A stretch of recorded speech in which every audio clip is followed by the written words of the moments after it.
జగన్మోహన్ రెడ్డి గారిని తిడతం తప్పితే మీరు ఏం చేస్తున్నారు?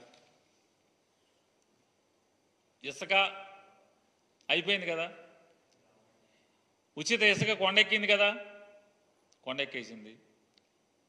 తల్లికి వందనం కింద మీద అవుతున్నారు కదా, ఒక కాగితం ఇచ్చారు, దాన్ని పేక పట్టుకుంటేనేమో అబ్బాయి తూచి అది కాదు ఇది కాదు ఇది కాదు అన్నారు. ఏది కాదు? కాబట్టి ఇవన్నీ ఆయన ఇది మళ్ళీ సర్కస్ గవర్నమెంట్. ఇది ఎంత సర్కస్ గవర్నమెంట్ అంటే ఆర్టీసీ ఏమో ఒక మంత్రి చూస్తాడు, ఆర్టీసీ ఒక మంత్రి చూస్తాడు, అతను ఆర్టీసీ గురించి మాట్లాడ్డాడు. ఇంకొక మంత్రి ఉన్నాడు, ఆయన ఏమో ఆర్టీసీ గురించి ట్వీట్ చేస్తాడు. ఆగస్టు 15 నుంచి ఆర్టీసీ ఉచితం అంటాడు. ముఖ్యమంత్రి కానీ రవాణా శాఖ మంత్రి కానీ ఉండదు. అంటే ఇది ఒక కంగారు గవర్నమెంట్. ఎవడెవడు ఏం చేస్తున్నాడో ఎవడికి ఏంటో అర్థం కాని పరిస్థితి, ఎవరి శాఖ ఏంటో తెలీదు. అట్లాగే జగన్మోహన్ రెడ్డి గారి ప్రభుత్వం అసైన్మెంట్ ల్యాండ్లని ఫ్రీ హోల్డ్ పేరుతో దోచుకున్నారు, 1000 ఎకరాలు దళితుల భూములు దోచుకున్నారని చెప్పి చంద్రబాబు నాయుడు గారు ఒక బురదేశే కార్యక్రమాన్ని, విషం చిమ్మే కార్యక్రమాన్ని నిన్న తెరలు తీశాడు ఆయన. నేను చంద్రబాబు నాయుడు గారిని ఛాలెంజ్ చేస్తాను. నీ గవర్నమెంట్ నీ చేతిలో ఉంది చంద్రబాబు నాయుడు గారు. ఎవరి పేరు మేంచి ఎవరి పేరు మీదకి ఆ ఫీల్డ్ ఫ్రీ హోల్డ్ ల్యాండ్ బదిలీ అయింది? ఏ వైఎస్ఆర్ కాంగ్రెస్ పార్టీ ఎమ్మెల్యే, ఏ వైఎస్ఆర్ కాంగ్రెస్ పార్టీ మంత్రి, ఏ వైఎస్ఆర్ కాంగ్రెస్ పార్టీ నాయకుడు దళితుల భూముల్ని ఫ్రీ హోల్డ్ చేశాక బదలాయింపు చేసుకున్నాడు? చేయి, రుజువు చేయి.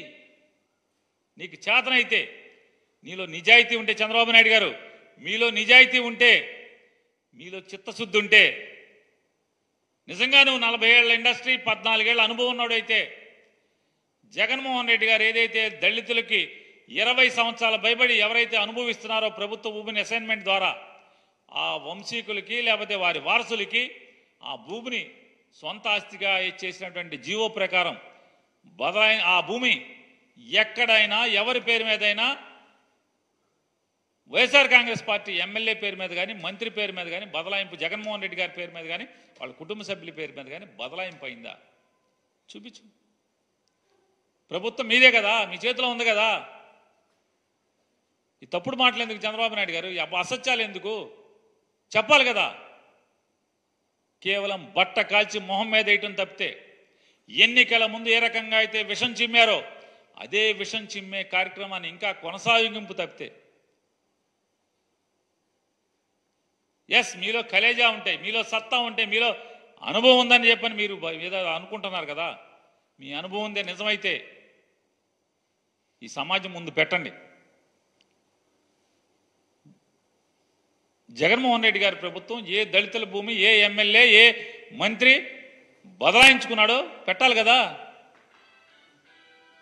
స్టాంప్స్ అండ్ రిజిస్ట్రేషన్ నీ దగ్గరే ఉంది కదా, నీ ప్రభుత్వమే కదా. రెవెన్యూ డిపార్ట్మెంట్ కూడా మీ ప్రభుత్వమే కదా. ఎందుకు చేయలేకపోతున్నారు? ఊరికే భూములు దోచుకున్నారు ఎందుకు మాట్లాడుతున్నారు?